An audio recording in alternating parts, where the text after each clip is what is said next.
Buenas, ¿se escucha ahí? ¿Sí? Buenas tardes, ¿qué tal? Les pido si se pueden ir organizando, si podemos ir haciendo silencio, por favor. Acérquense. Bien, les pido silencio, por favor, que se acerquen estudiantes. Bien. Vamos a ir comenzando, ¿sí? Bueno, estamos bien. Bueno, primero que nada, bienvenidos y bienvenidas al encuentro. Estoy muy contento de ver tantas caras. Mi nombre es Joaquín González, yo soy docente de escultura, del taller de escultura de la Escuela Pedro Figari.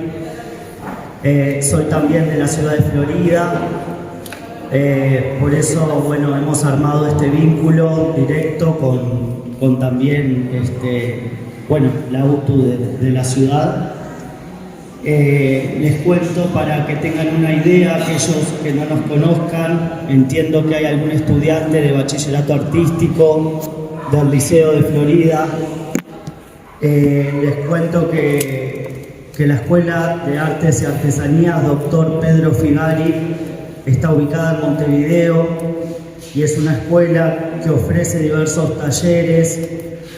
Contamos con taller de escultura, de dibujo y pintura, de talla en madera, de ornamentación, de lutería, de música, de serigrafía, de cerámica, de joyería, de restauración, de engarzado, de cuero, microfusión y capaz que se me esté olvidando alguna, pero bueno, es una escuela, muy completa que ofrece diversos lenguajes artísticos y es un placer hoy poder presentárselas a ustedes.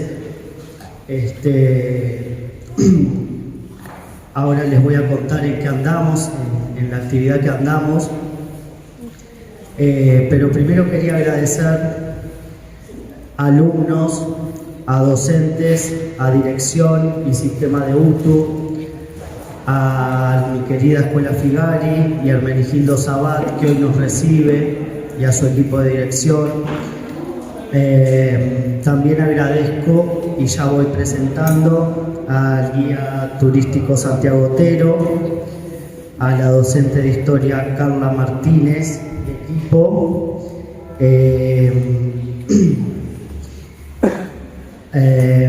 y también al ciudadano comprometido Servando Echeverría, quien próximamente estará aquí con nosotros y también dará su aporte. A mi colega Romina Moreira, la docente de serigrafía que fue menester en esta actividad. A mi querida docente Isabel Domínguez, quien cultivó mi amor por la escultura. Y también nombro a mi tía Mariana Lorier, docente pujante, incansable, que hoy está finalizando su etapa como docente, pero que seguirá profundamente activa con su docencia y compromiso por la sociedad. Quiero agradecer también a mi familia, que siempre apoyó mis estudios artísticos y mi feliz elección por las artes. Y por último, a la ciudad de Florida, que tanto quiero. Bien, dicho eso, les cuento un poquito bueno, el motivo de este encuentro. Nosotros estamos aquí con docentes y estudiantes. Vinimos a hacer un trabajo de campo, un relevamiento del patrimonio escultórico en la ciudad de Florida. No sé si estarán informados, supongo que estarán al tanto del vandalismo y de la cantidad de descuido que se ha producido en el patrimonio, de cómo ha progresado lamentablemente el robo del bronce, su mercado, y bueno, las consecuencias que nos está dejando como patrimonio, ¿verdad? Como sociedad. Ahora nos va a contar un poco Santiago, perdón, Carla, docente de historia, perdón que te esté dando la espalda, con sus estudiantes van a hacer una introducción sobre el proceso fundacional de Florida y cómo se consolidó como ciudad, como para comprender, ¿verdad?, en dónde estamos. Y bueno, después vamos a seguir, ¿verdad?, continuando con el ritmo de la propuesta. ¿Sí? Bien, Carla. Buenas tardes para todos. Bueno, acá soy profe de historia del centro, con mis estudiantes de la carrera. Bueno, nos da la posibilidad de estar en este espacio. Primero que nada, agradecer a todos, a la escuela, a Figari, a la técnica acá. Somos de acá de Florida, así que conocemos estos lugares. Más arriba, ahí. Bueno, esto que nos convoca hoy es un poco contextualizar sobre la fundación de la ciudad de Florida y en esta propuesta de la escuela, bueno, de rescatar un poco lo que es el patrimonio local y esas cosas que son súper interesantes y que hablar. Y bueno, comencemos. Pensando un poquito de que, bueno, ¿por qué se fundó Florida o este lugar que hoy conocemos como la ciudad de Florida? Que en su momento fue una villa, ¿no? Que acá el 24 de abril de 1809, bueno, en un acto solemne, que es la Plaza Asamblea hoy, ¿verdad? En norte hay una plaquita ahí que recuerda ese momento histórico. Algunos ciudadanos o algunas personas de este lugar, ¿verdad?, por resolución del Cabildo de Montevideo, bueno, fundan esta ciudad, ¿no? Ellos son, bueno, Santiago Figueredo como el prefístero de la zona, Uriolo como un agrimensor que va a diseñar el plano de la ciudad, ¿verdad?, con la estricta vigilancia de las pautas que establecía la corona española para la fundación de villas y ciudades, ¿verdad?, en estas regiones de América, con 11 manzanas de lado, ¿verdad?, un plano damero. Bueno, en ese momento se funda esta ciudad, según algunos historiadores locales, como Fernando González, dicen que fue en la tardecita, ¿verdad?, que se hizo este año, ¿sí? Y que establecía, bueno, que esta villa de San Fernando de la Florida Blanca establecía como algunas pautas, sobre todo institucionales, para poder conservar lo que era el orden en esta región, ¿no? Una región que no fue elegida por el destino, sino que fue producto de un proceso, bueno, donde convergían muchos intereses, muchas disputas políticas, sociales y económicas, ni que hablar, ¿no? El lugar geográfico donde se ubica la villa, ¿verdad?, era una región de tránsito, de comercio, ¿sí? Una región ganadera sobre todo, ¿no? Y bueno, y que sobre todo era una región de fronteras, ¿verdad?, porque estaba en disputa entre España y Portugal, ¿sí?, que en ese momento, bueno, formábamos parte de lo que era el territorio de la banda oriental y que era colonia, ¿verdad?, del Imperio Español y bueno, y el Imperio Portugués, que lo teníamos agadito ahí, ¿no? Y que eso va a configurar de alguna forma lo que es toda lo que va a venir después, ¿sí? Porque de 1809 a 1825, fecha emblemática para Florida, van a pasar solo 16 años, ¿no? Y van a transcurrir muchas cosas que van a llevar a que hoy recordemos y identifiquemos a Florida como el lugar de la independencia, donde celebramos, ¿verdad?, el 25 de agosto, donde se firma y se aprueban esas 3 leyes fundamentales, ¿no?, que en cierta forma son parte también de todo el proceso de construcción de la identidad local, también de nuestro país, ¿no? No podemos entender este hecho, ¿no?, del 24 de abril de 1809, si no entendemos un poquito lo que es lo que se da a nivel regional, ¿verdad?, sobre todo en la región del Río de la Plata, y de lo que sucede también a nivel internacional, ¿no? En esta época justo, ¿verdad?, España está siendo invadido por Napoleón, ¿sí?, que era nuestra metrópolis en ese momento, y Fernando VII, ¿verdad?, es tomado prisionero. Esto genera un vacío de poder en algunas partes, ¿no?, de alguna forma jurídica que habilita en muchos casos, y no solamente eso, pero ese vacío de poder, ¿no?, que invita a pensar pues cómo vamos a gobernarnos o cómo vamos a construirnos como país. También hay en ese momento, ¿verdad?, este imperio español que está en crisis, ¿sí?, que apela a las reformas borbónicas, que es un intento, ¿verdad?, según algunos historiadores, de volver a controlar y administrar estas regiones. Intenta volver a administrar y a buscar, y es en este contexto que asegurar el territorio por parte de España se fundan estas villas, estas ciudades, en esta región, ¿no?, como el último intento.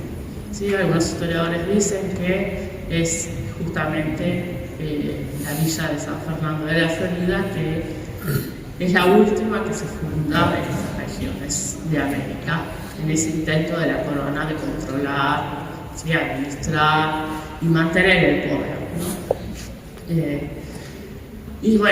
Paradójicamente, 16 años después, se va a declarar algo acá que es en contra de eso, ¿no?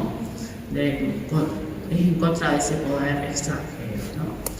Entonces, eso por un lado, viendo también en la región, las disputas entre España y Portugal, ¿sí?, que lleva a que esta zona sea un territorio, ¿verdad?, de disputa y de ese tránsito entre uno y otro, ¿verdad?, más toda la parte comercial, que en esta zona, una zona bastante rica, lo que es la producción ganadera en ese momento, ¿sí?, y un lugar también estratégico por el río, Santa Lucía, ¿no?, y pensar un poco que estamos en este lugar que formó parte de esa primera fundación, ¿no?, de esos primeros territorios que incluían lo que hoy es la ciudad de Florida.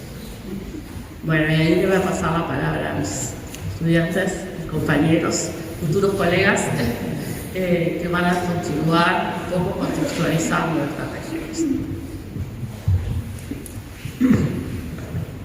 Tengo miedo que eso ahora yo no te diga.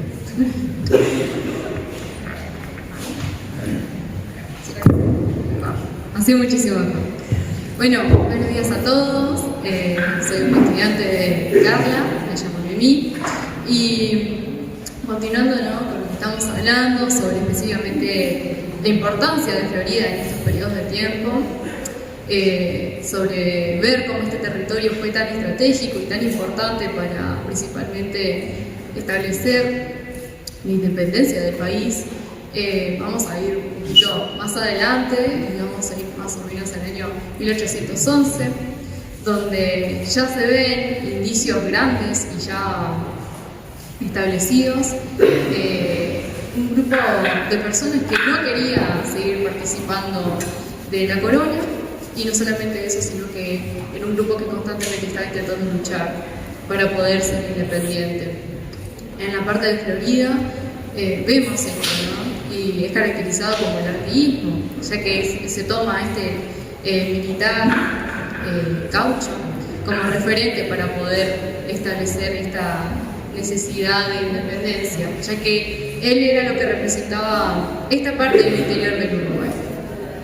Vemos que la parte de Florida, las personas que viven acá, ¿no?, familias, normalmente de industria ganadera o de cultivo, estaban enteradas de todos estos sucesos, y en más de una ocasión ellos fueron partícipes de grandes eventos para poder establecer esta libertad, ¿no?, de poder establecer esta independencia. Recordemos igual de todos modos que esta independencia pasaba para poder pertenecer a las Provincias Unidas. No estamos hablando de la independencia del país de Uruguay, eso aún no se ve completamente, según ciertos autores como Caetano, que mencionan estas cosas.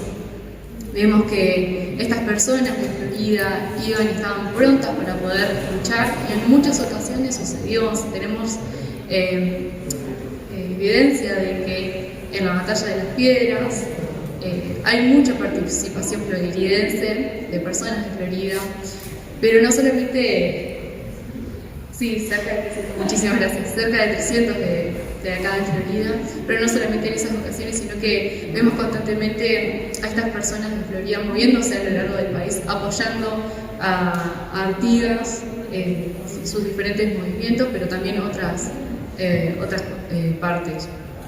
Entonces, vemos qué tan importante fue Florida para estos movimientos. Además, muchas de las zonas que estaban cercanas acá no estaban preparadas, se podría decir, o no estaban bien establecidas para que pudieran tener estas oportunidades de poder prepararse para ir a ayudar. Vemos que hay muchas regiones, como por ejemplo la de las Piedras, que por culpa de estas guerrillas no podían sostenerse ellos mismos y apenas tenían población, pero Florida no. Florida tenía la posibilidad de poder seguir adelante, tenía ya establecimientos y tenía muchísima fuerza, muchísima voluntad para poder ir y seguir luchando. Bueno, buenas tardes, mi nombre es María, es un placer estar con todos ustedes. Bueno, continuando más o menos lo que venía planteando la compañera, Florida estuvo desde sus inicios prácticamente vinculada al proyecto activista. El contexto de la declaratoria de la independencia, que es lo que más nos identifica como ciudad, se da dentro de lo que fue la invasión brasileña a partir de 1816. O sea, Florida, una vez que sucedió ese evento, Florida no se mantuvo aislado de los hechos, sino que continuó participando con el proyecto activista y contrarrevolucionario hasta 1819, que fue ocupada por el ejército brasileño. Pero aún así, la campaña floridense continuó participando del proyecto, hasta que, bueno, en 1825 que sucedió un evento antes a nivel internacional, que fue la separación de Brasil y Portugal en 1822, y eso fue a que los militares consideraran que ya no era necesario continuar siendo partícipe de la provincia cisplatina como nos habían integrado en 1821. Y bueno, se planteó acá el Congreso de Florida, arrancó el 14 de junio de 1825, hasta que el 25 de agosto surgieron las tres leyes fundamentales, que fue la de Pabellón, la de Declaratoria de la Independencia, pero no nos declarábamos independientes de las Provincias Unidas, sino independientes del Imperio de Brasil, y la de Pabellón, la de la Independencia, y la de Unión, que precisamente la de Unión va muy ligada a la de la Independencia, o sea, nos declarábamos independientes del Imperio de Brasil, pero continuábamos en la Florida. Y eso es lo que nos ha dado la característica particular de ser Florida, y lo que tenemos un gran acervo cultural en base a todo ese periodo artiguista, y después la revolución continuó se hizo nacional y después regional, y ya acá en Florida poco se celebraron salas, sí hubieron eventos importantes como escaramuzas en el Paso de la Arena, escaramuzas del Fray Marco, la batalla de Sarandí, muy importante. Pero bueno, el ejército revolucionario ya tomó un carácter itinerante y las decisiones políticas pasaban por distintos lugares del país. Algo también muy interesante de esta zona es que era tan estratégica que muchas veces directamente Artigas pasaba por acá, ya que él consideraba que era la zona más segura para poder dirigirse a otros lugares. Entonces vemos también la valoración, ¿no?, que se tiene de este pasaje y la seguridad que también brindaba. Por eso se hicieron muchas de esas reuniones acá en Florida, porque en otras zonas había tantos conflictos, tantos problemas, tanta inseguridad, y también está el lugar, está ubicado perfectamente para poder conectarse a otros lugares y por el ámbito de la comunicación que tiene. Bueno, yo me llamo Lucas, también soy estudiante del CER. Yo quería hablar un poquito más, capaz, porque siempre cuando hablamos de Florida a nivel histórico, todos pensamos en el 25 de agosto y la declaratoria de independencia. Yo quería mencionar también que no solo centramos tanto en la ciudad, porque si bien el 25 de agosto es un hecho característico que se da en la ciudad, acá, al lado de la catedral, cuando se firma la llamada declaratoria, pero también hay un lugar muy importante que fue el Paso del Areno. El Paso del Areno es un lugar capaz que varios hemos ido a pescar ahí alguna vez, va a albergar al artiguismo en sí. Artigas va a establecer uno de sus campamentos en el Paso de la Arena, va a ser un punto clave, o sea, Rivera, a la hora de cuando la mencionada invasión de los portugueses, va a defender ese paso en una de las batallas más importantes de lo que es Florida. Pero también, o sea, no solo hablar de lo que viene a ser el hecho de la independencia como acontecimiento importante de Florida. Florida tiene mucha historia vinculada al artiguismo. También un hermano de Artigas. Artigas visitaba muy frecuentemente Florida porque un hermano de él estaba en lo que hoy es la estancia de Santa Clara, tenía estancia ahí, y Artigas comúnmente en su época de Blandenga, el servicio del Imperio Español, venía de visita en el predio floridense. Bueno, también, o sea, la importancia, yo me voy a centrar un poquito más en lo que es el Paso de la Arena, porque claro, nosotros ignoramos capaz, generalmente, incluyo, lo que son las zonas linderas de la ciudad a nivel histórico, pero el Paso de la Arena es un lugar clave, porque ¿qué pasaba? Los tipos cuando cruzaban, iba un ejército marchando, o una población, no sé, mudándose de una zona a la otra, llevaban carretas y llevaban caballos, porque era el medio de transporte de la época. ¿Qué pasaba? El Paso de la Arena es un paso ideal. ¿Por qué? Porque justamente su nombre lo dice, cuando no está crecido, hay una pasada de arena sobre el agua que permite que las carretas pasaran, sin romperse, sin perder las ruedas o sin que los caballos se fatigaran, porque también la lucha contra la corriente, contra el agua, lo llevaba a eso, y la carga. Era un lugar ideal y un punto estratégico muy importante porque los brasileños van a querer, los portugueses, perdón, van a querer invadir. Y también que, bueno, no pasar de un lado al otro, el río Santa Lucía. Otro punto importante también, o sea, es el hecho de que Artigas tiene, bueno, no sé si conocen la historia, Artigas, los porteños en un momento lo declaran traidor. Cuando hablo de porteños me refiero a los bonaerenses, a Buenos Aires. Lo declaran traidor y lo mandan a matar. Un hombre muy importante para la historia argentina, que es Zarratea. Cuando Zarratea le manda a matar a Artigas, Artigas se encontraba acá en el Paso de la Arena, en el campamento. Y bueno, justamente le dice a uno de los primos de Artigas, Fernando Torgués, que sea este quien liquide la vida del que llamamos prócer. ¿Qué hace Torgués? Le dice, sí, vos quédate tranquilo que yo lo mato. Vos quédate tranquilo. Cuando termina de hablar con el enviado de Zarratea, lo primero que hace, va y le cuenta a Artigas, che, mirá que los argentinos te quieren liquidar, los bonaerenses te quieren liquidar. Y es en ese momento que Artigas manda una partida de mensajeros a Buenos Aires, avisando, o sea, de que conocía sus intenciones. Y todo eso él lo hace desde el Paso de la Arena, o sea, estando acá en Florida, que es algo, me parece que es relevante a la hora de hablar de la historia de nuestro departamento, porque si bien sí, el carácter de la declaratoria de independencia nos da ese lugar histórico, también hemos sido albergue de otros acontecimientos importantes, capaz que no son tan conocidos, pero que sí, vamos a decir, enaltecen lo que es la historia de Florida. También otro hecho anecdótico, o sea, otro de los personajes más conocidos de lo que es la construcción histórica uruguaya, Juan Antonio Lavalleja, él se casa acá en Florida. También en el Paso de la Arena, en el campamento, que algo, vamos a decir, curioso de eso, es el hecho de que cuando una persona se casa, los más importantes son el novio y la novia que se van a casar. Bueno, el novio no estaba presente. Lavalleja estaba en misión en otro lado, que lo habían mandado, y ¿quién se casa en representación de Lavalleja? Fructuoso Rivera. O sea, Lavalleja no estaba el día de su casamiento. Después llega la noche, pero claro, es Rivera quien representa a Lavalleja en su boda. Así que bueno, nada, mi aporte es ese, o sea, que no solo nos quedemos con la idea de que Florida es la declaratoria de independencia, porque no, nuestro departamento es mucho más rico en historia antes y después de ese acontecimiento. Así que bueno, voy a pasar la palabra a mi compañero. Bueno, la idea en general era concluir esto que se ha hablado, que a veces es un poco específico, a veces es algo general para nosotros, para ustedes. Y mientras cada uno hablaba, yo pensaba, bueno, con qué cerrar o qué idea más o menos dejarle más allá de los hechos que hayan pasado. Y lo que me parecía a mí curioso e importante resaltar es que a veces tenemos esa idea de que nos encontramos lejos de los hechos importantes del mundo, o de los hechos importantes que han sido historia o que han sido importantes para la historia.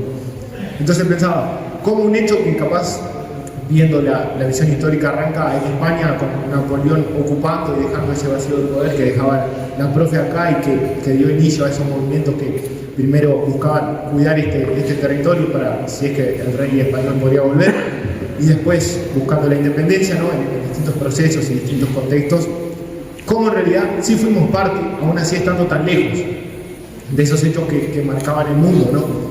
Entonces, como me quería quedar con esa idea, más allá de los distintos procesos, primero pasando por el artiguismo, como en los primeros años, más bien el campo floridense fue importante para encontrar soldados de esa lucha, primero va a llevar Artigas, después con la ocupación, primero portuguesa y después brasileña.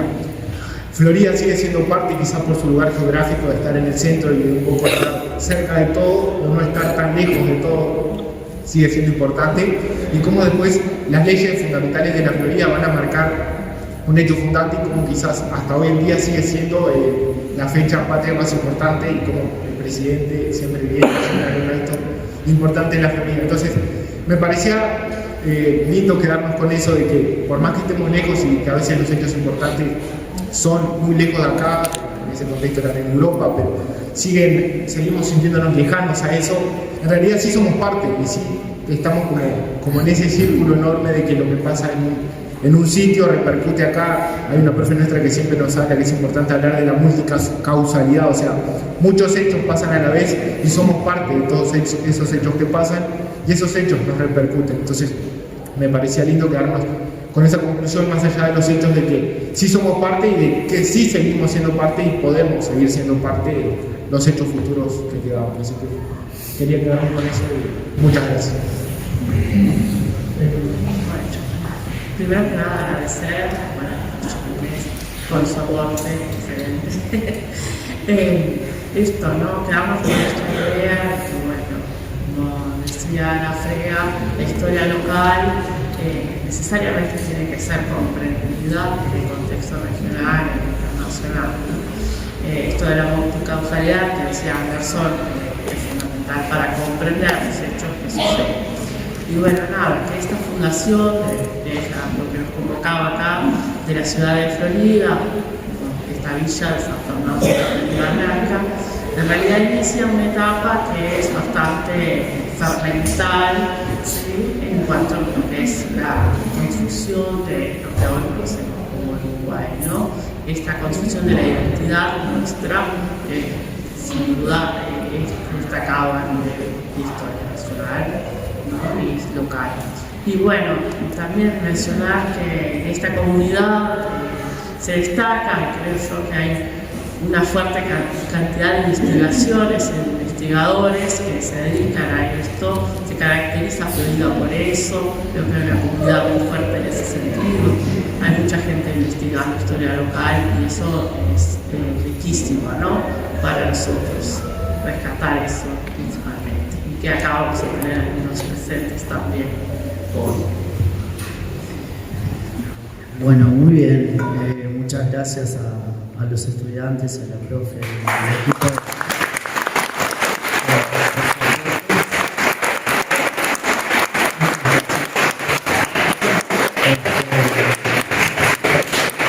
Bueno, después de esta introducción, ¿verdad? De Florida y su historia, nos va a hablar ahora a continuación el guía turístico Santiago Otero, ¿verdad? Que nos va a presentar un poquito sobre las esculturas principales en el departamento y la ruta de Beloni, ¿puede ser? Ahí está, muy bien, todo tuyo. Bueno, buenas tardes. Primero agradecer la invitación. Un poco cuando Joaquín me contactó al inicio, digo, ¿cuál podría ser nuestro aporte? Después pensando un poco todo el trabajo que está Ana, compañera que es guía también,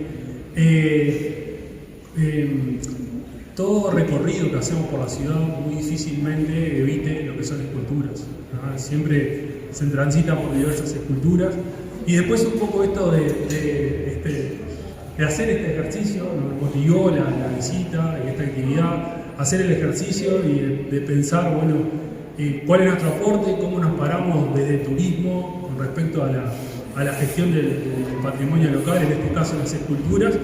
Y bueno, después terminé no dando tiempo para sistematizar un poco el trabajo y esa vinculación, que bueno, que es un ejercicio que queda para seguir haciéndolo. Y un poco ahora lo que decía Anderson de la multicausalidad de la historia, yo algo del palo de las ciencias sociales y un poco lo que planteaba la propuesta de toda la actividad, que bueno, hay toda una cuestión social con el tema del vandalismo, ¿no?, que sufren los diferentes espacios públicos de la ciudad. Bueno, sería interesante estudiar, bueno, ya está, hay algo de literatura ya sobre eso, pero específicamente en la ciudad, que lleva a una persona, ¿no?, a un individuo, a utilizar un espacio, ¿no?, que impide no ser disfrutado por los demás. Es algo también, es como una pregunta que queda abierta, ¿no?, la multicausalidad de bueno, cómo una persona llega a cometer el vandalismo, que es algo, digamos, que queda. No sé si hay un conocimiento, creo que no hay una respuesta completa, como todo conocimiento y más de lo social, pero bueno, sería bueno también tenerlo en cuenta. Ahí un poco cuando hablamos de patrimonio, las esculturas, yo ahí lo que fui, voy a ir llevando ejemplos de los distintos obras que tenemos. Por ejemplo, cuando hablamos de un hecho histórico, la primera escultura que se nos viene a la mente es el Monumento a la Independencia Nacional, ¿no?, que lo tenemos en la Plaza Asamblea aquí enfrente como ejemplo. Después, ese rol de las esculturas, rindiendo homenaje a diferentes personalidades, y yo ahí me quería centrar tal vez en una que es una de las obras más bellas que hay en la ciudad y que muchas veces, tal vez muchos sepan la historia, pero cuando salimos a hacer visitas guiadas con floridenses no la conocen.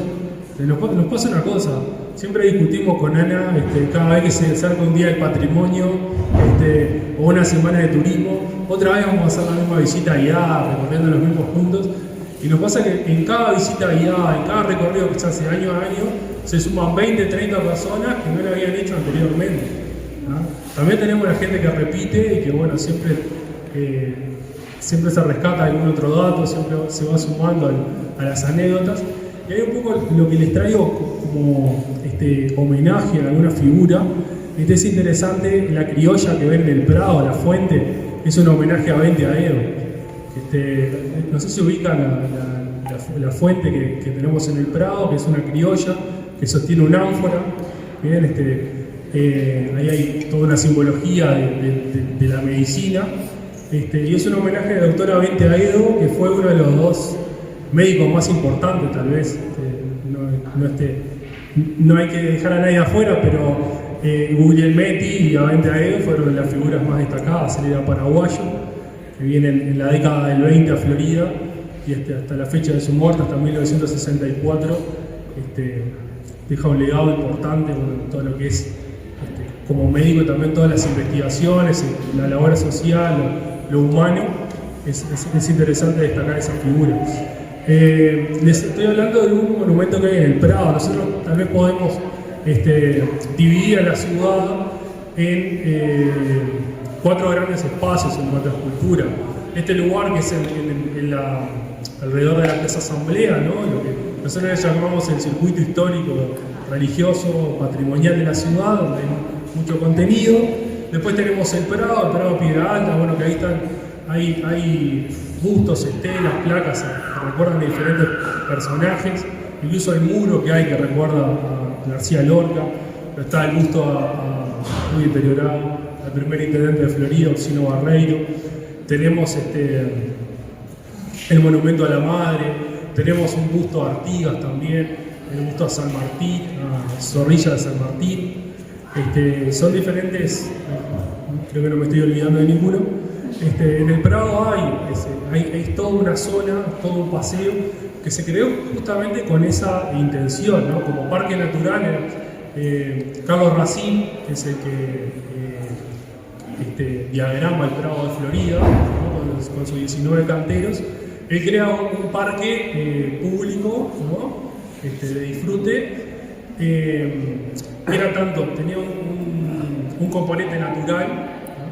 Pero era el sal de la escuela de Versalles. La escuela de Versalles entendía que esos parques también debían recordar a personajes, a hechos históricos. Por eso hay una serie de bustos en el lugar, sobre todo bustos que recuerdan a diferentes personajes. O sea, dijimos el circuito histórico que tenemos acá en la zona céntrica, el Prado. Después que estuvieron hoy también recorriendo, al Prado van a ir a la tarde, entiendo, la recorrida. Después está la zona de la Diagonal Guglielmetti, que bueno, hay muchas plazas y plazoletas, Plaza España, Plaza Varela, la Plaza Ingeniero Guillermo Marconi, que siempre lo tenemos como Plaza de la Loa, Plazoleta de la Loa, ¿no? Que bueno, en esa identidad colectiva, siempre, porque además es punto de encuentro, ¿no? También el pensar, quería traer esto, el pensar de que cuando se pierde una escultura, como el Monumento a la Loba, se pierde mucho más que una escultura, ¿no? La gente, sobre todo la gente del barrio, perdió mucho más que la escultura.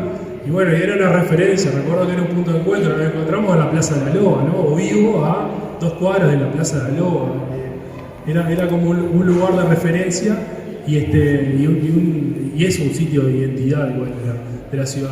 Tenemos la plazoleta de Ernica también, que veo integrante del grupo Vasconia Florida, que bueno, ahí la plazoleta hay toda una recuperación que se hizo hace unos años, si no mal recuerdo, en 2016, que también, bueno, esas mejoras que se pueden hacer en el espacio público no solo tienen que ver con el Estado, sino con grupos de vecinos que se ponen la camiseta y deciden mejorar el espacio también, ¿no? ¿Qué rol ocupábamos cada uno? También es interesante como en la gestión de estos monumentos. Y después una cuarta zona que tiene la ciudad. Voy a ser bastante injusto con el interior porque hay mucho, como se mencionaba. Es la zona el cementerio, la necrópolis local. Ahí tenemos el Arco del Triunfo, la entrada, el Monumento a los Caídos. Si seguimos un poco más, vamos a encontrar ese busto que hay en homenaje a Irineo Leguizamo, jockey, figura destacada del río platense. Esas serían como las 4 grandes zonas que siempre utilizamos, es un recurso que utilizamos para hacer visitas guiadas. Después, un poco seguir con eso, ¿qué se busca con las esculturas, con el arte? También tenemos, hay algunas representaciones. Yo ahora, el ejemplo que se me ocurrió fue con la pintura. Sé que hoy estuvieron recorriendo la catedral, que hay veces, no sé, ¿por qué hay un fresco con la imagen de la Virgen de Santa Teresita, ¿no? en la catedral? Y bueno, también es importante el trabajo de sensibilización, del poder divulgar para que la persona pueda apreciar mejor, ¿no? Para que el público pueda apreciar mejor. Bueno, Santa Teresita, cuando se inició la diócesis de Durazno Florida, era la patrona, ¿no? El porqué de cada cosa. Nosotros acá, ahora quería recordar, hacer un paréntesis, tuvimos de docente cuando hicimos el bachillerato de turismo a María Alegre, que siempre hacíamos las recorridas por la catedral, por la plaza, y la verdad eran muy enriquecedoras esas recorridas. Después, ahí ya pensando un poco en el interior, también lo que se expresa y que hay en la ciudad es recordar un oficio, el ladrillero, el monumento al ladrillero que hay en la zona de La Macana. También hay ejemplos de eso en nuestra ciudad. Y bueno, un poco para continuar, a ver, no es un arte la escultura, a nuestro entender, ¿no? Cuando lo usamos como recurso para el turismo, las recorridas, que tenga que ver solo con algo que pasó el siglo pasado, también eventos contemporáneos y más recientes, no sé, y situaciones que tienen que ver con el día a día. Cuando hacemos un recorrido por el solar nativo, vemos la placa del indio Antonio Díaz, que fue quien donó los terrenos para la construcción de la capilla del Pintado, ¿no? Pero también vemos la placa que está colocada que es un recuerdo a las mujeres que luchan contra el cáncer de mama, ¿no? De una lucha diaria, del día a día, ¿no? O sea, la escultura como que es transversal, no solo tiene que ver con la historia, el inicio de nuestra ciudad, sino también se toma para recordar hechos del día a día, y bueno, son eventos que vamos recordando. Ahí un poco lo que tomamos como ejemplo, y que Florida aporta unos cuantos elementos. Se creó la ruta de Belloni en el año 2022, se crea la ruta de Belloni, que es una ruta que tiene que ver con el turismo cultural, ¿no? Y lo que busca es unir a diferentes culturas hechas por Belloni, tanto en Montevideo como en el interior. En Florida hay 3, está la principal escultura, en lo personal, la principal escultura que tiene la ciudad, que es además del Monumento a la Independencia, es la Puerta de la Catedral, que es un recurso tremendo, didáctico, donde ahí lo que se muestra son, además de las figuras religiosas que pueden estar en cualquier templo, tenemos los 12 paneles que bueno, los 6 laterales cuentan la historia nacional y los 6 centrales la historia de la Virgen de los 33, incluso la historia de la población, la historia de Florida previo a la fundación de la villa de San Fernando de la Florida Blanca, ¿no? La historia de la Virgen y de la población que parte de ella se trasladó para fundar Florida.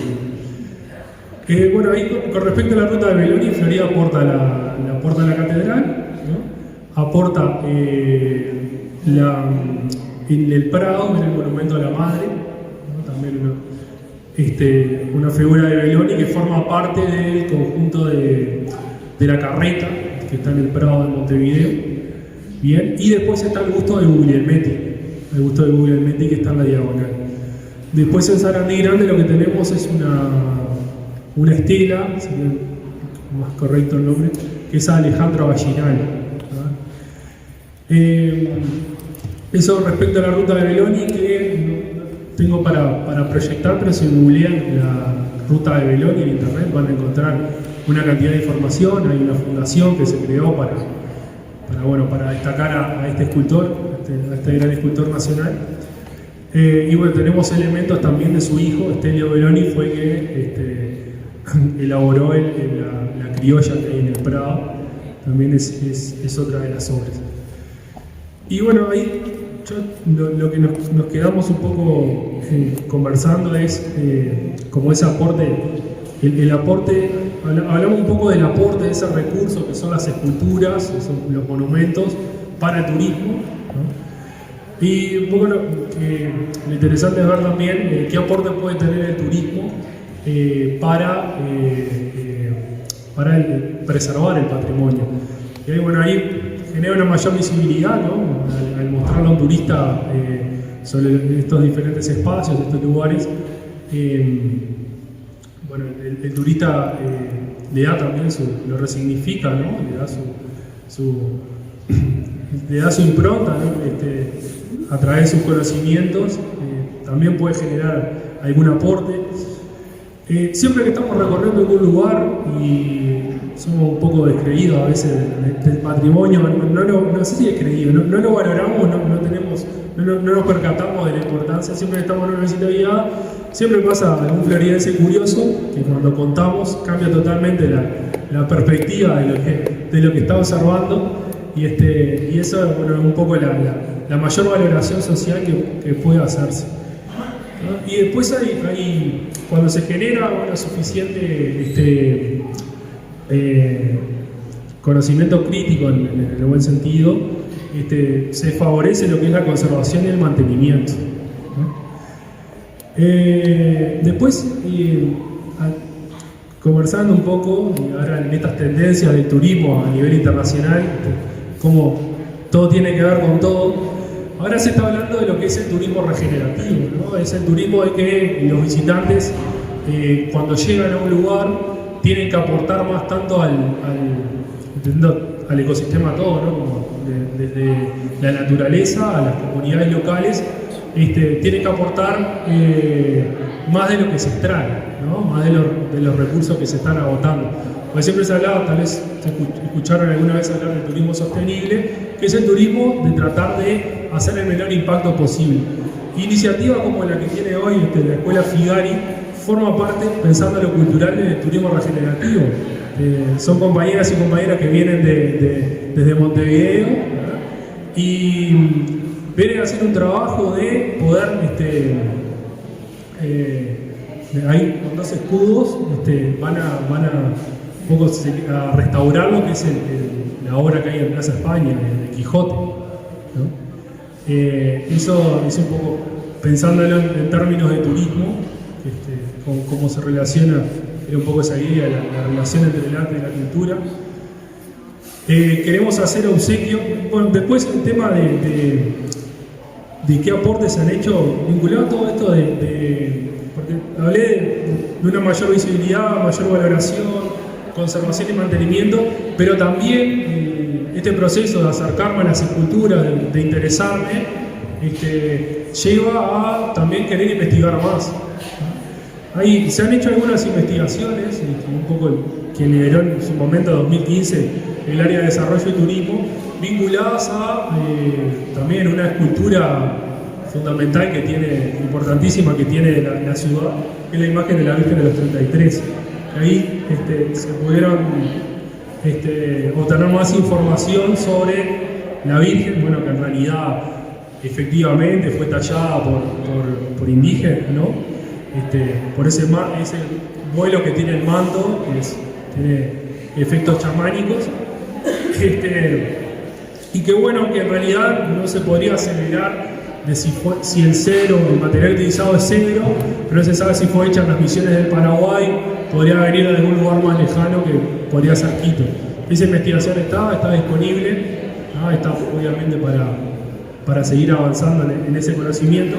Y lo que queríamos entregar como obsequio de parte del equipo a Joaquín, es un libro que se creó es de 2022, el 8 de septiembre de 2022 se cumplieron 60 años de la creación de la puerta de la catedral, y ahí se creó ese material que habla de la puerta y un poco de toda la historia que hay detrás de ella. Muchas gracias.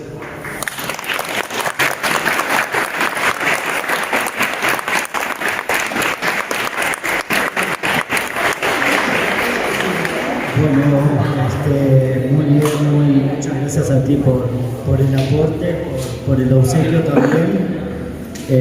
Ya veo que contiene información de la puerta mencionada, con sus 12 bajorrelieves y sus buenos ornamentos, ¿verdad? Muy lindo libro.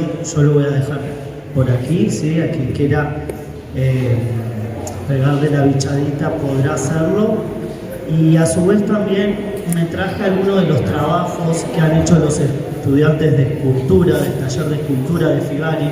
También están acá en una carpeta, algo desordenados, pero están, y es un poco una evidencia del trabajo que venimos haciendo ya hace tiempo. También en este recorrido patrimonial, hoy puntualmente en Florida, pero en otras oportunidades hemos estado apreciando el patrimonio del cementerio central, ¿verdad? Del barrio de la ciudad de Montevideo, perdón. Y bueno, y contemplando todos estos puntos que tocaba acá Santiago, desde la importancia como referencia en el espacio público, bueno, como símbolo, ¿verdad? de nuestra cultura, de nuestro patrimonio de unión también. Me parece que estuvo buenísimo el aporte general de todos y todas. Y bueno, acá hay mucho trabajo de estudiantes, ¿sí? Que pueden también ver junto al libro. Bueno, bien. Nosotros como objetivo en este relevamiento que hemos estado haciendo, justamente lo nombraba Santiago, podría ser, ¿verdad?, materializar esos escudos de la fuente de Plazoleta España, 12 escudos de bronce que fueron robados no hace tanto tiempo. Y bueno, en esta preocupación general que tenemos junto a estudiantes, tenemos la voluntad, ¿verdad?, de materializar y reponer al menos en algún sentido la forma y de no dejar ese vacío. Hablando un poco esto de Plazoleta España y Plaza Guernica, la cual ya estuvimos relevando porque han hecho un muy buen trabajo, andan ahora medio desparramados, cansados también. Estuvimos relevando Catedral, Puerta de Beloni, Plaza Asamblea, Diagonal Guglielmetti, y luego nos vamos a dirigir al Prado Piedra Alta, desde ya invitados, invitadas, quien quiera sumarse. Pero entonces vuelvo a esto de Plaza España, a este punto geográfico e icónico de la ciudad, y junto a Plaza Guernica, ¿verdad?, herencia de la colectividad española en el departamento y en la ciudad de Florida. A continuación, yo invito a Servando Echeverría, que es un ciudadano que nos va a dar su aporte desde su mirada, desde su estudio, en referencia a estos lugares. Muchas gracias, compañeros. Gracias.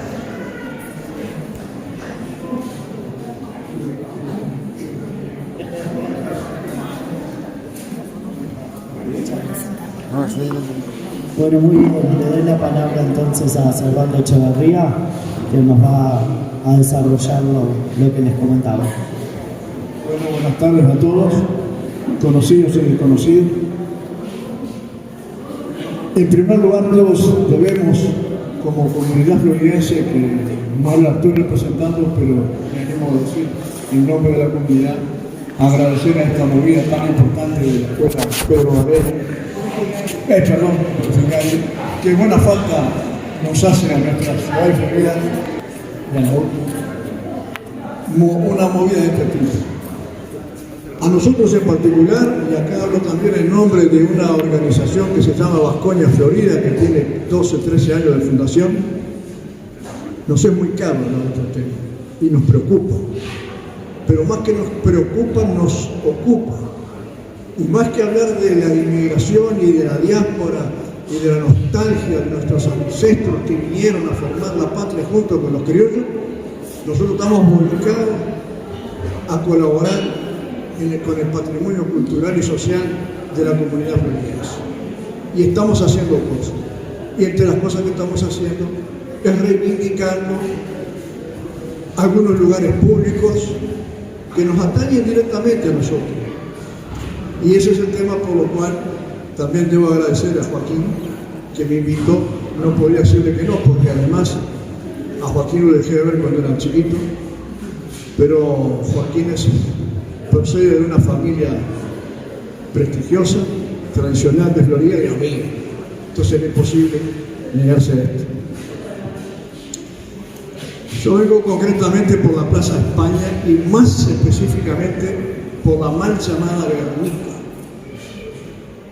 Y ahora vamos a entrar brevemente en el tema.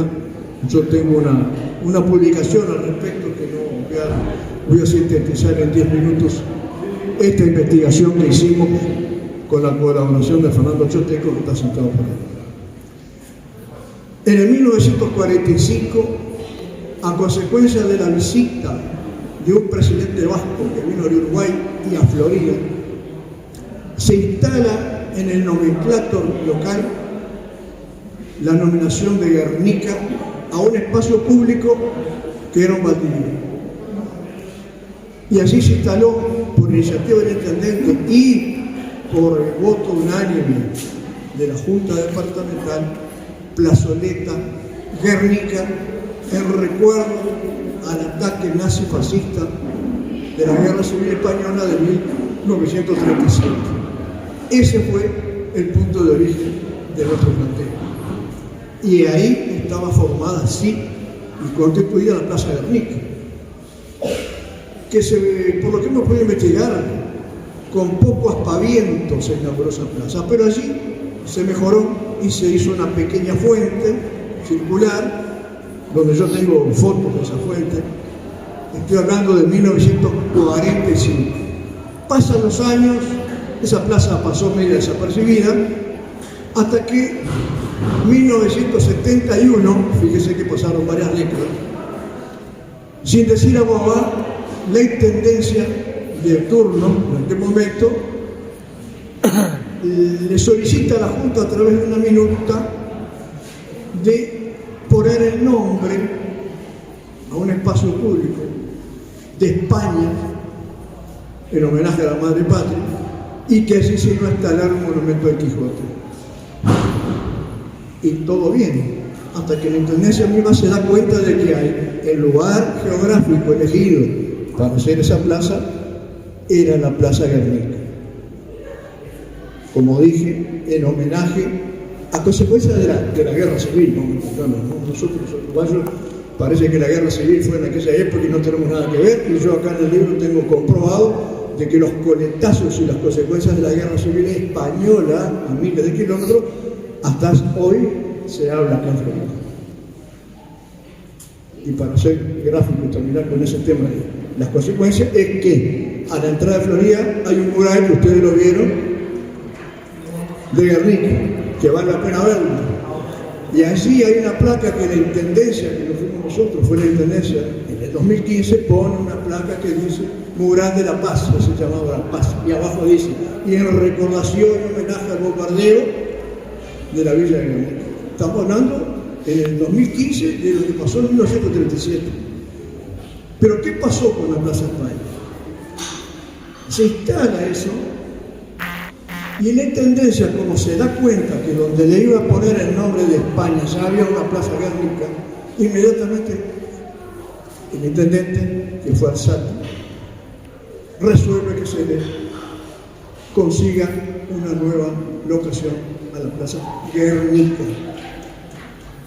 Y se desplaza. Y se desplaza esa plaza. Y allí se funda la Plaza España, donde era la Guernica, que es donde ustedes estuvieron hoy, con el Quijote. Lo que queda del Quijote, pobre. ¿Y qué pasó con la otra plaza?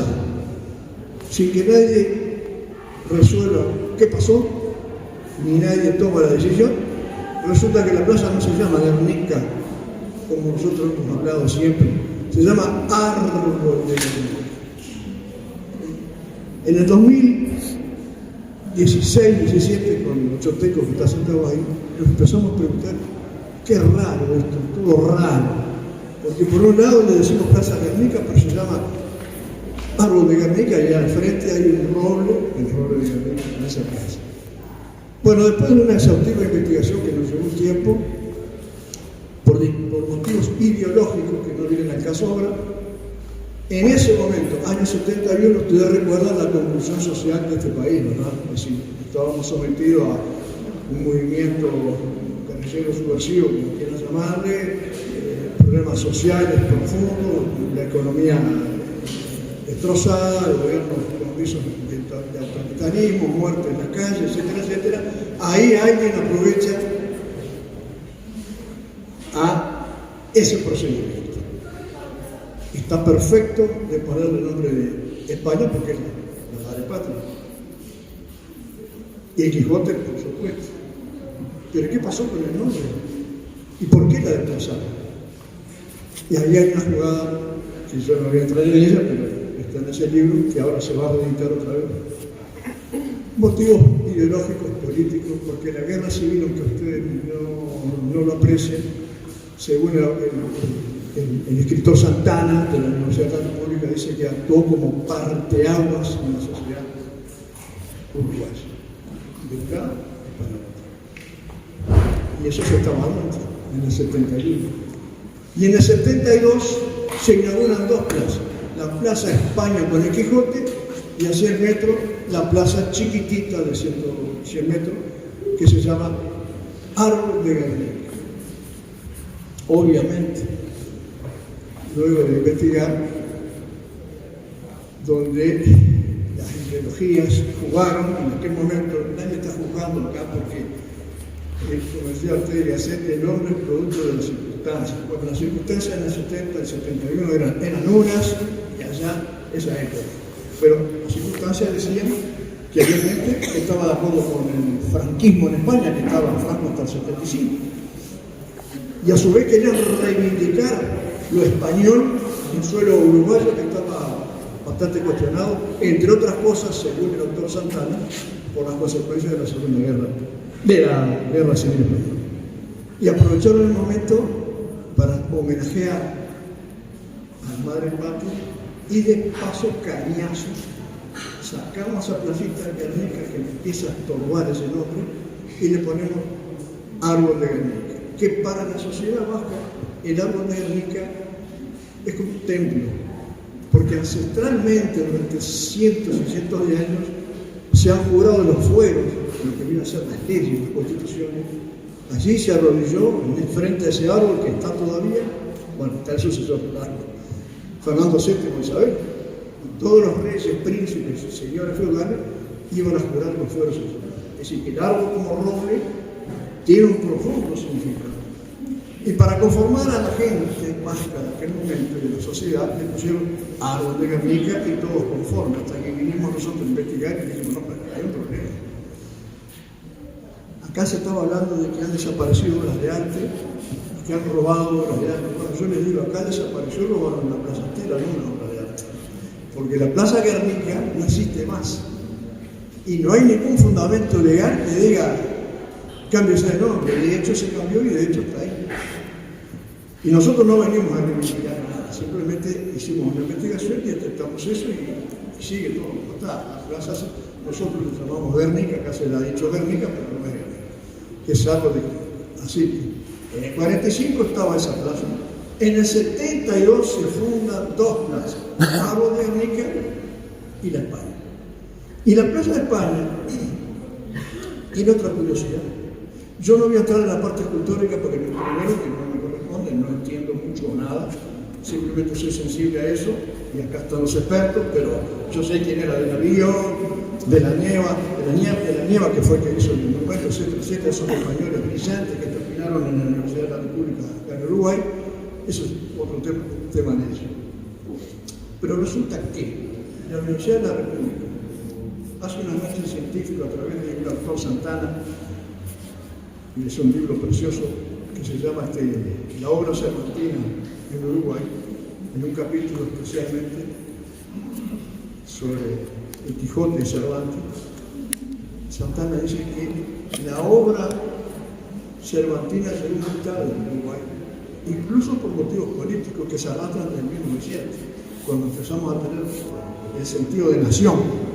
Había división en los partidos políticos hacia dónde mirábamos nuestra identidad, si nuestra identidad iba hacia la América o hacia la Europa española. Y cuando vino la guerra civil, parteaguas, dice él, se dividió más la sociedad y en conclusión, no hubo nunca un monumento ni una obra representativa de Cervantes. Es curioso, ¿no? Y Santana dice también que Cervantes tampoco se estudió en profundidad en los centros de enseñanza, se soslayaba. El Quijote como la anécdota, motivo, problemas ideológicos. Y en Florida, y en Uruguay, Santana dice que la primera obra de recordación, primera escultura de recordación de Cervantes está en la puerta exterior de la Biblioteca Nacional. Año 1986. Pero hay una cuestión curiosa, que en 1972, cuando se funda la Plaza España, ahí aparece por primera vez en Uruguay, no en el 76, en el 72, un monumento al Cervantes que es el escritor de Bilbao. Es decir, que todo eso está ocurriendo dentro de lo que es la Plaza España. El primer monumento al Cervantes está en esa plaza. Y después nosotros investigamos cuáles serían los motivos de sacar esa plaza ahí. Y obviamente, esa escultura, junto con la fuente, que me olvidé decirla, y los muretes, y los bronces que se robaron, se hizo con mucho dinero. Ese dinero salió parte de la colectividad española, pero la gran parte la puso la embajada española. Y la embajada española hasta el 75 era una embajada que respondía al régimen de Franco. Entonces uno tiene que deducir cómo iban a tolerar cambiar un nombre de Guernica más abajo, que estaba bien que la cambiaran, según ellos, pero era intolerable que se llamara Guernica, cuando los autores del bombardeo fueron ellos. Entonces había que cambiarlo, y quedó plasmado el árbol de Guernica y todos conformes hasta el 17 que empezamos a investigar. Pero, y para terminar, les va a interesar que yo decía que nosotros estamos preocupados por la sociedad. Estamos lanzando a otras cosas, más allá del hablar de la eliminación y todo. Y en esa placita chiquita de 122 metros, nosotros, como entidad vasca, nos pusimos la mochila de renovar y ponerla en valor. Y para eso trabajamos y apostamos incluso económicamente. ¿En qué sentido? Presentamos un proyecto y participamos, por ejemplo, económicamente en la iluminación. Y ese proyecto tiene una particularidad que es difícil de apreciar cuando van a esa pequeña placita de 122 metros, porque quisimos hacer una cosa temática de alguna manera, y el pavimento, que se compone de adoquines, baldosas, pero hay una parte que son de pedregullo.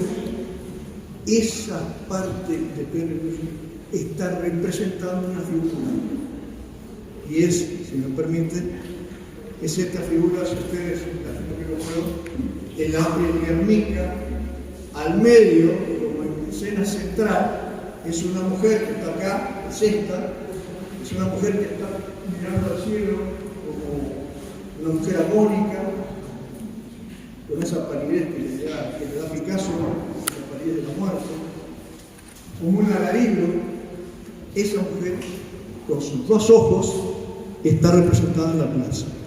Los ojos son dos escudos redondos, uno son las 7 provincias vascas y el otro es la bandera que se llama Curriña Vasca. Entonces, quisimos darle esa impronta. Entonces, la plaza va a seguir llamándose Plaza Árbol de Guernica, que a los vascos nos da mucho orgullo, mucha satisfacción, pero ahí aparece también la sombra del bombardeo de Guernica. Y eso nosotros lo hemos hecho incluso con estudios de arquitectura. Esto no fue una cosa que se nos tocó a un grupo de 10 o 15, si vamos a poner esto. No. Esta es la obra del arquitecto Colucci. No sé si lo ubican, ya saben quién es. Acá está hecha la diagramación. Y bueno, y en eso estamos. Nosotros, y cuando me invitó, ¿qué quieres que le diga? Y si tú vamos por la Casa de España, bueno, si vamos por la Casa de España, ahí lo hemos hecho. Yo voy a entregar este libro, que me queda un poco, tenía 10, ahora me quedan 8. Así que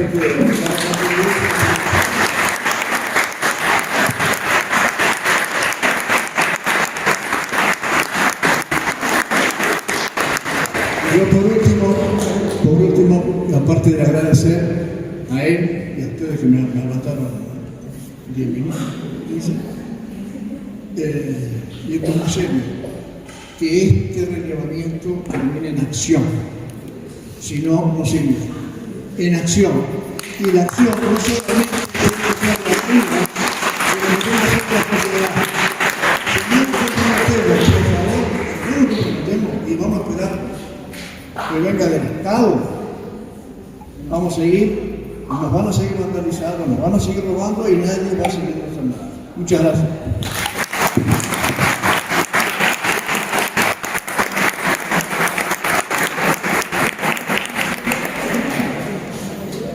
Bueno, muchas gracias. Muy interesante, bueno, la mirada desde el lugar, ¿verdad? ¿Se escucha? Sí. Súper interesante, estoy con mucha información en la cabeza, hasta me ha costado retener un poco ciertas cosas, pero bueno, me parece que queda claro este encuentro. Gracias también a Ana, que hoy nos dio Queda claro de este encuentro que estamos preocupados. Estamos preocupados y queremos accionar. Yo escribí algunas cosas, esto es muy personal y es a raíz de mi preocupación por el patrimonio público.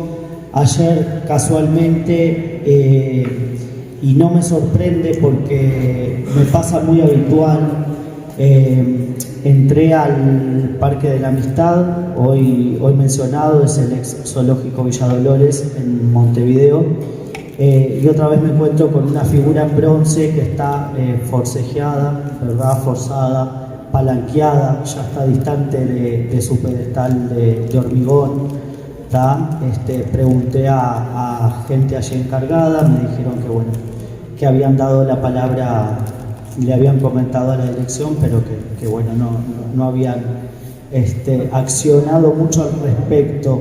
Yo estoy un poco agobiado de ver en la ciudad esto y me permití desde mi lugar expresar lo que quiero compartir ahora con ustedes, simplemente unas palabras más y ya cerramos la instancia de charla y seguimos con Figari porque todavía nos queda trabajo por hacer.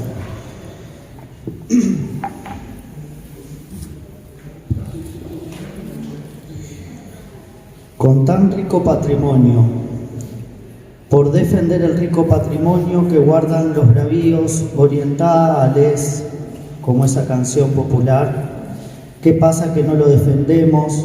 Porque hay una decadencia visible, no podemos negarlo, porque también si pienso en la palabra decadencia puedo pensar en un pasado de esplendor, porque primero hay un concepto que le da paso al otro, y entonces pienso qué nos pasa como cultura, como sociedad, como civilización, por qué no entendemos o atendemos la herencia que se ocuparon de darnos nuestros pasados, por qué cuesta amar nada más y nada menos que el espacio donde vivimos, el entorno que nos rodea, nuestra arquitectura patrimonial, nuestras plazas, nuestros monumentos, esculturas o ornamentos. ¿Por qué surge el descuido, la indiferencia y el descariño, si es que existe la palabra? ¿Por qué nos cuesta tanto atender algo tan primario y significativo para la raíz e identidad de cualquier individuo? Porque dicho sea de paso también es un derecho. ¿Por qué nos cuesta apropiarnos de lo que es nuestro, colectivo, de lo que nos vincula, de lo que nos hace grupo y recuerda que no estamos solos? Porque también, además del ciudadano corriente que se le olvida quien está a cargo y podría generar cambios efectivos en la situación. No es tan difícil y sí vale la pena, porque en la amplitud de la frase pueblo que olvida su historia está condenado a repetirla. Puedo pensar que aquí no se olvidó la historia. La historia está allá afuera, en la plaza, en la iglesia y en el adoquín. Lo que se olvidó aquí es cultivar el interés, la enseñanza, el respeto y el amor por lo mismo. Y como decía el peluquero que me cortaba el pelo ayer, fallan varios sistemas. El de educación, más allá de la educación formal, hablo de nuestras casas, el de seguridad, el sistema de recursos, que sí los hay. Al menos deberíamos priorizar el amor por lo construido y por la tierra y el país que nos contiene. Vuelvo a repetir que no lo estamos haciendo, de hecho lo estamos perdiendo. Soy un ciudadano que camina mucho por Montevideo y también por Florida. Es hipervisible las pérdidas patrimoniales, desde el pestillo de un zaguán de 900 al robo de una figura completa de tamaño natural como la escultura del peón rural del escultor uruguayo Federico Escalada, talada desde el talón el pasado mes de abril en el barrio Prado de nuestra capital. Y tantas más podría nombrar, ni les cuento a nivel arquitectural con los estragos que hacen las empresas constructoras. Se entiende que son obras irreemplazables, se entiende que si no miramos y apelamos a un cambio y a una atención directa perderemos tanto patrimonio. Hoy estamos aquí con ese fin, con el fin de prestar atención, mirar y ocuparnos, porque sí habemos ciudadanos que estamos listos para eso, y aún ante todo tanto ruido y desorden global, queremos priorizar el respeto por estos aspectos, el cuidado por lo que otros hicieron y la mirada calante por cada ladrillo y escultura que cae.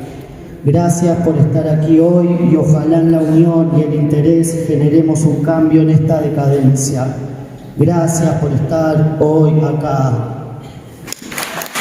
Gracias.